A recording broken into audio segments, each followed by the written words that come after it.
What's up, everybody? Welcome back to another episode of The Canon. Today, I want to talk about Blade Runner 2049. So I just came back from seeing it a second time, and originally when I saw it, it was so late in the game, I ended up not doing a review. And even seeing it this time, I know it's even later, but I just really realized there's so much to appreciate and talk about this movie that I want to throw up a video. So I'll start with the original Blade Runner. I watched it the day before I saw 2049, so it's my first time ever seeing Blade Runner, and I knew about it as a cultural phenomenon. I didn't know too much about it. Like, I've heard the name replicants before, but I didn't really know much about it, and honestly I wasn't a huge fan of it. But I will say that after seeing the movie, I thought it introduced an interesting concept with the replicants and kind of what it meant to be human. So coming into Blade Runner 2049, I thought they introduced an even more interesting concept with the idea of, well, if these replicants could have children, what does that mean? Does that mean that they are meant to be more, that they're able to be more, and that being human may not just, mean I was born or I have a soul, and so all these different things. So I thought 2049 really elevated on what the original Blade Runner brought. But there's a couple things I want to focus on, just kind of really to talk about how much I like this movie. And the first thing I want to talk about is the theme of this movie, which is what is real. And so the movie goes through the storyline of replicant had a baby, and if the world finds out, it's going to create chaos and break the world. And that's a great storyline, but the theme of this movie is what is real. And you see it throughout so many different ways that it is really poetic to watch, and it makes you think. It's thought provoking without being too much symbolism, because the cool thing about Blade Runner in general is that it just proposes a situation. It doesn't really dive into what you should think, what you shouldn't think. It doesn't really dive into the rules of it or all that. It just really gives you a situation, a concept, and they allow it to breathe and allow you to kind of fill in the gaps. So looking at this movie, we got Officer K, played by Ryan Reynolds, and really his whole journey is, I'm the new model replicant, and I do what I'm told, no questions asked. And so he's seeing that these replicants are kind of rallying around this miracle, and it's not something that he could ever have conceived or thought of. He's just going about his life. And so when he gets into this storyline where he might be the one that was born, then that completely changes everything. And so now he does have to question everything. What is real? Like, what are my memories? Are they real? What does it mean, that I have these feelings? So maybe all these feelings I've always had, wanting to disobey orders, lying to my chief, or, feeling angry about this or whatever. Maybe they've been validated because I'm not just a replicant. And so for the glimpse he gets into being the chosen one, that glimpse allows him to really justify everything he's ever felt. And eventually, of course, we find out he's not the one. But I think that was the most genius way to pull him into the cause and really immerse him into why these replicants are so behind this cause. But sticking with that theme, we got Joy. This is probably one of the best parts of the movie, because you got the replicants, which are close to being real, but everybody doesn't treat them as real. He's also kind of dived into another being that is lesser than him on the totem pole, and is not really real at all, but he treats her as if she is. And so their relationship to me was probably the most, like, it was the most beautiful thing of this movie, because you start to dive into this concept of what does being real mean? And that's the whole theme of this movie. What does it mean? Like, to be able to make free decisions, to go where you want, to feel pain, to have an end. And so you get that so many different ways. And I know I'm kind of jumping out of order, but when Kay is on the run and Joy tells him, delete my files off the console, put it on the emitter, and I'll go with you. And he says, well, if I do that, if anything happens to this emitter, then you're gone. And then she said, yeah, just like a real girl. And so they hint at that concept of being able to end makes you real. And that's something we've seen before. And we hear that, maybe the beauty of life is that there's a death. If there's no death, then living loses all its meaning. And so we get a little bit of that. But then there's a great, actually it's not together, but there's two scenes that are kind of mirror images of each other, and you get a lot of that in this movie. But there's the scene when he first brings her the emitter, and Joy walks outside for the first time, and she's like feeling the rain, and it kind of like glitches her out a little bit, but she stabilizes. And then finally the raindrop is like on her hand, and you can see in the great performance that for that moment she felt, I'm real for the first time. And there's a great mirror scene to that where Officer K, after he leaves the memory place and he finds out the memory is real, this is when he first believes, I am the chosen one, born of a replicant.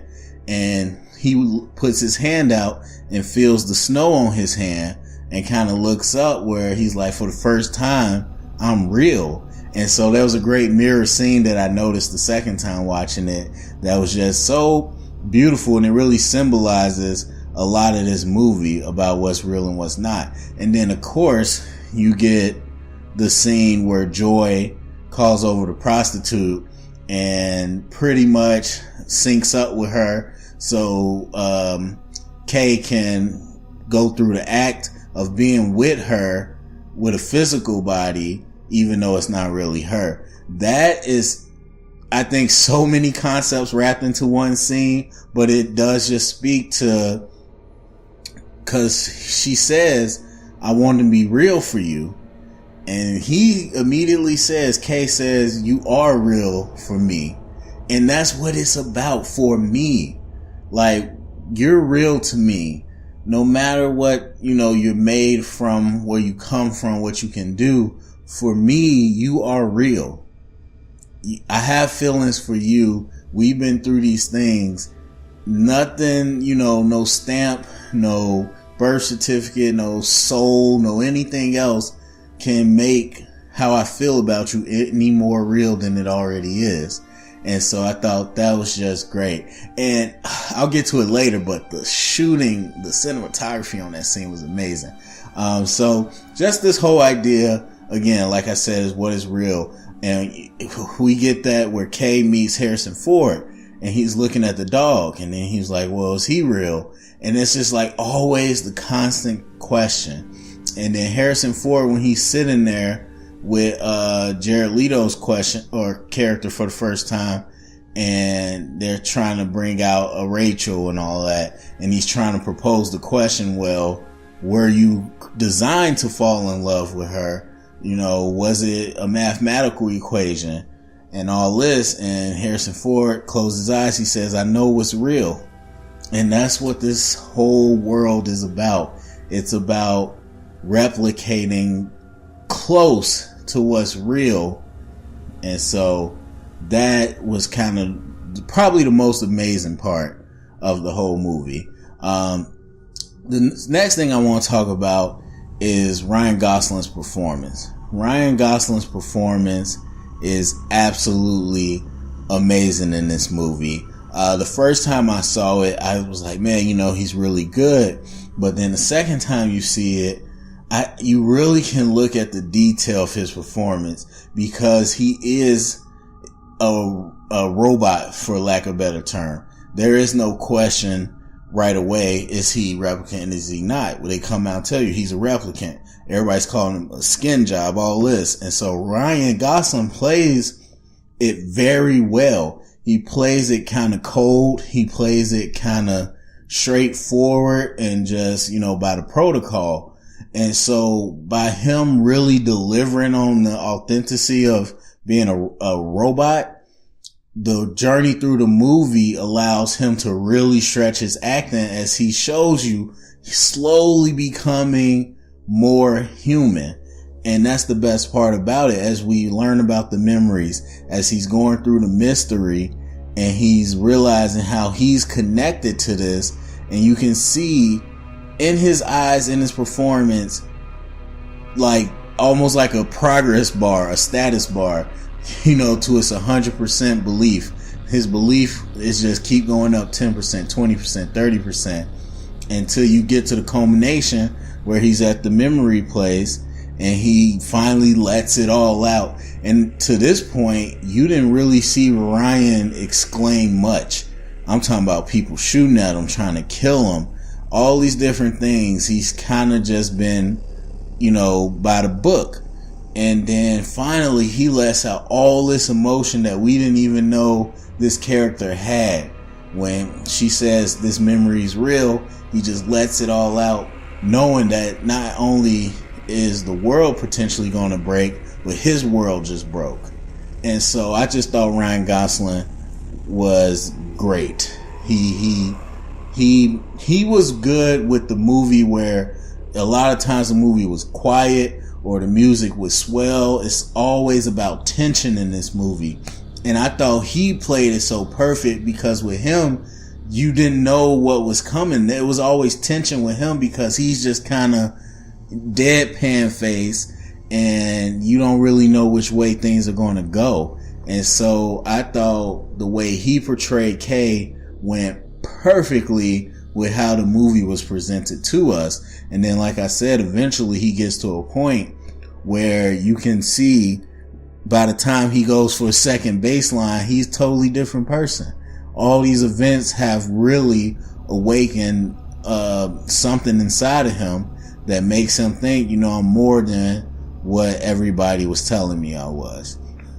And then the last thing, the cinematography. You got the great Roger Deakins, who did the cinematography for the movie. But then you also got the great Denis Villeneuve, who has been killing it with his movies recently.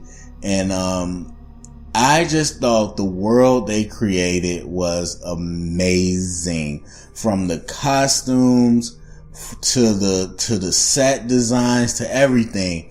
And you got to give the original Blade Runner some credit for introducing some of these things, but the way they updated it and the way it looks with today's technology was absolutely amazing. And the detail of it, like the second time you see this movie, is so much more to appreciate, because I didn't even realize that since Wallace, Jared Leto's character, was blind, that's why the rooms were always freaking dark.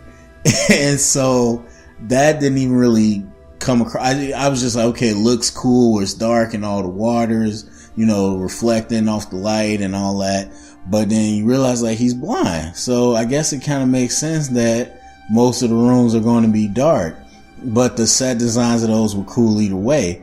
And then one cool thing is Love, the replicant for Jared Leto, when she goes into the chief's office, to Robin Wright's office, Robin Wright is sitting in the dark on the computer. And the very first thing Love does when she walks in, she hits the lights. Too dark in this room. And so that's a whole nother conversation, but you can really see the tones and the thought they put into these characters, because Love hated those dark rooms because it reminded her of being there with Leto. But that's a whole nother thing. But the casino area where Harrison Ford is hiding out, the gigantic statues they created, just the feel of this movie is very noir, like the original. It's raining a lot, it's snowing a lot, but like I said, the really grand set pieces that they created are kind of breathtaking. And both times I saw this movie, they were in regular 2D. I wish I saw this in IMAX. I could only imagine this movie in IMAX. The movie looks absolutely gorgeous, but more than just the look of it, the decisions they made with a lot of the characters and the shots were really interesting to me. So, Joy, for example, of course, that's an actual actress, but when you watch the movie, every time she's around, she's transparent, and they do little tricks with the light, or, you know, with, whatever is around. Like when she was outside, it was kind of like the helicopter lights or whatever. They do little tricks that remind you that she's transparent. You know, you can see through her, because she's not, you know, real. And so I thought it was a great trick that every time you get sucked into these conversations, into her with, interacting with Kay, that there's always a little reminder like, oh crap, I was forgetting that she wasn't real. And that just plays to the theme again. What does it mean to be real? What really is real? So that was, I thought, really thoughtful and really expertly done. The scene where she syncs up with the prostitute was really gorgeous for a lot of different reasons. But the one thing that sticks out to me is there's a shot when they finally kiss, and you know it's phasing between Joy and the prostitute. And so when you see Joy, her eyes is closed, Ryan Gosling's eyes are closed, they're kissing, but when it phases back to the prostitute, her eyes are wide open. She's just staring at Ryan Gosling to see. Now we know she's more than a prostitute, but I just thought like the duality of the situation was caught so well in that scene, because like they'll show you the two sets of hands and how the girl that doesn't know him, the prostitute, is touching him in the way that Joy is touching him. And it's just, it's great. And then if you notice too, Joy never really touches Ryan Gosling. Like she always gets really close but doesn't touch him because she would phase through. And that's just years or however long of practice that these two, you know, been living together, that she knows how to caress and be affectionate with him without actually having to touch him. So, I just thought that was absolutely beautiful. But there's a lot of shots. They do a lot with shadows, with people in the shadows coming out of shadows and the camera angles. They do a lot with that works for great reveals. Yeah, they do that a lot, and I don't want to talk about every single one, but if you just watch that movie, it's just shot, you know, from the look of it to the way the camera angles are when they shoot things and introduce things from different angles. It just looks absolutely great. And so I think all around the job of shooting this movie and like delivering the visual was top notch. So all in all, you know, watching this movie again, I would be very shocked if it gets no Oscar attention. And I doubt Ryan Gosling gets nominated, even though I think he should. But I would be absolutely shocked if it gets no special effects or costume designs, because the movie looks absolutely beautiful, and I just can't see them overlooking that. But while I do think it is the best movie of the year for me so far, I will say, you know, there's only one problem I had with this movie. No movie is really perfect.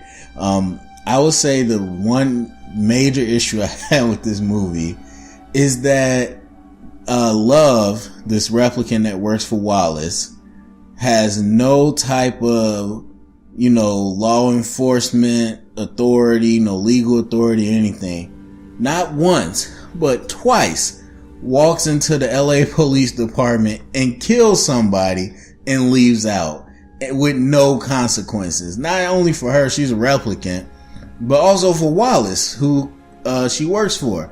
And it's just like they create this temperature and this climate where replicants are really hated by regular people.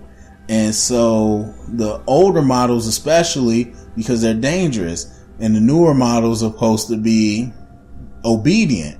And so while a replicant having a baby would break the world, of course, I feel like a newer model replicant killing people would also be kind of news shattering. And she does it in a very public place, a very supposedly secure place, twice. And one time it's the chief. And I'm just like, there's no repercussions for that? Now, you could get away and say that Wallace is so powerful, he bought people off, but they don't even mention it. She just kills the coroner and then kills the chief of police, and there's no ramifications. So that bothered me the first time, really bothered me the second time. But other than that, really enjoyed the movie. So yeah, I just think this movie, you walk away with so much to think about, and there's so many layers to it. But again, like I said, it doesn't hit you with a lot of metaphors or symbolism. It doesn't kind of tell you to go left or right. It really does just set up the scenario and it lets it breathe and lets you pick what to really fill in the gaps with, because they tease this replicant thing with Deckard again. If you notice, and you remember, the big thing in the first Blade Runner was in the dark, you could see their eyes.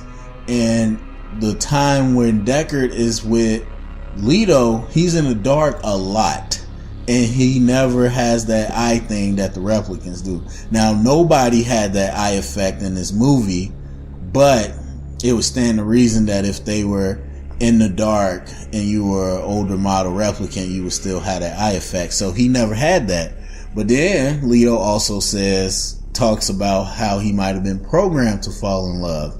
And then when Love is taking Deckard to the base, he says, "Where we're going?" She says, "Home," kind of hinting that this is where we were created at. And so there's a lot of different nods to Deckard being a replicant and not being a replicant. And they're still doing that. And even the last shot, well, not the very last shot, but the last shot of Ryan Gosling, he's bleeding now. He's laying on the steps in the snow. We don't know if he dies. I don't know if we get a sequel to this movie because of the money it made. But if we did, you could easily see him joining the Resistance and a war kind of coming, almost like a Planet of the Apes. But they could easily say he died on those steps, and there's no definitive answer. And they can leave it for another 20 years or so where we're all debating, like, did K die? Did he die? Did he stay alive? And so I like that they do that. It just allows you to really think about this movie. So yeah, that's why I love Blade Runner 2049. Go to the comment sections. Let me know if you love it. Do you like it? Do you hate it? What'd you think of the movie? Do you think Ryan Gosling has a shot at getting nominated for Best Actor? Thumbs up, subscribe, and if you heard it here, it's official canon.